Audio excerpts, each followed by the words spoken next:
সুপ্রিয় শিক্ষার্থী, আসসালামু আলাইকুম। আরিফস একাডেমির পক্ষ থেকে তোমাদেরকে জানাই শুভেচ্ছা। আশা করি তোমরা ভালো আছো এবং সুস্থ আছো। তো আজকে আমি তোমাদের গণিত বইয়ের পৃষ্ঠা নম্বর ১০৮ এর ২ এবং ৩ নাম্বার, ঠিক আছে? এই ২ টা অঙ্কের সমাধান করে দেব। তো প্রথমে দেখো ২ নাম্বার বলছে ৪/৩ এর সমতুল ভগ্নাংশ টিক চিহ্ন দিই, ঠিক আছে? এখানে ৪/৩ এর যেগুলো সমতুল ভগ্নাংশ সেগুলো না আমাদেরকে টিক চিহ্ন দিতে হবে।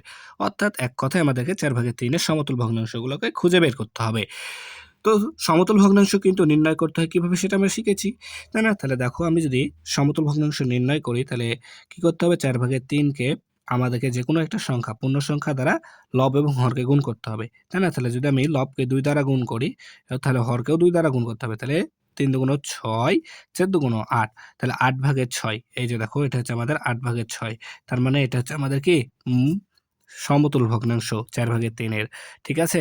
এরপর দেখো, তারপরে যদি আমি দেখো, যদি ৩, আচ্ছা দেখো তাহলে ৪/৩ কে যদি আমি ৩ দ্বারা গুণ করি, তাহলে লবকে যদি ৩ দ্বারা গুণ করি, হরকেও ৩ দ্বারা গুণ করতে হবে। তাহলে ৩ তিরিকে ৯, ৩ চারে ১২, ১২/৯। তো দেখো এখানে আছে ১২/৬, তার মানে হবে না। তাহলে এবার আমরা কি করতে পারি? দেখো ৩ কে যদি ৫ দ্বারা গুণ করি, তাহলে ৪ কেও ৫ দ্বারা গুণ করতে হবে। তাহলে ৩×৫ = ১৫, ৪×৫ = ২০, ২০/২৫। এই যে এখানে আছে ২০/২৫। সরি, এখানে হচ্ছে ২৫, এটা তো হবেই না তাহলে। এটা কেমনে হয়? ২০/২৫, তার মানে আমার ৩×৫ = ১৫। সরি, এটা হবে না। ২০/১৫ হতে হবে। তার মানে এটাও আমাদের হবে না। ঠিক আছে?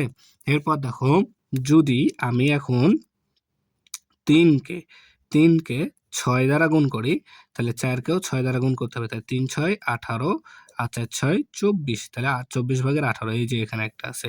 ঠিক আছে? তাহলে আমাদের এই ৮/৬, আর এটা হবে না। ঠিক আছে? এখানে যদি ১৫ থাকতো তাহলে হতো। তাহলে ৮/৬ আর হচ্ছে ২৪/১৮, এই ২ টাই হচ্ছে আমাদের এখানে কি সমতুল ভগ্নাংশ। ঠিক আছে? সমতুল ভগ্নাংশ। তাহলে আশা করি এটা বুঝতে পারলা। এরপর দেখো ৩ নাম্বার। তো ৩ নাম্বার হিসাব করতে হবে, তাই না? তাহলে হিসাবটা একেবারে সহজ। প্রথমে সমান চিহ্ন দিয়ে একটা মিডল বরাবর দাগ দিতে হবে। তাহলে এখানে দেখো হর আছে ৬, এখানেও হর ৬, তাহলে একটা ৬ নিয়ে নিব।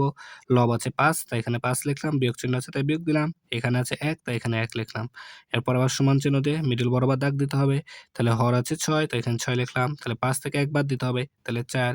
এটাকে যদি এখন আমরা লঘিষ্ঠ করি, তাহলে দেখো ৪ কে যদি ২ দিয়ে কাটি, তাহলে ২ দুগুণ ৪, ২। আবার ৬ কেও ২ দ্বারা কাটলে ৩ দুগুণ ৬। তার মানে আমাদের এসছে ৩/২। ঠিক আছে? তাহলে এটা হচ্ছে আমাদের অ্যান্সার। এবার দেখো ২ নাম্বার।